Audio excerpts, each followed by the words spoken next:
Okay guys, good news! Diba? Shinare ko lang sa inyo kanina yung about sa CCTV namin. And good news, humingi na siya ng password. Ay, OMG.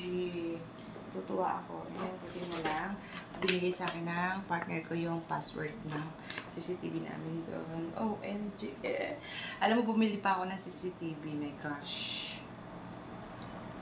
OMG. Bumili pa ako ng isa para lang 575. Bumili pa ako ng CCTV para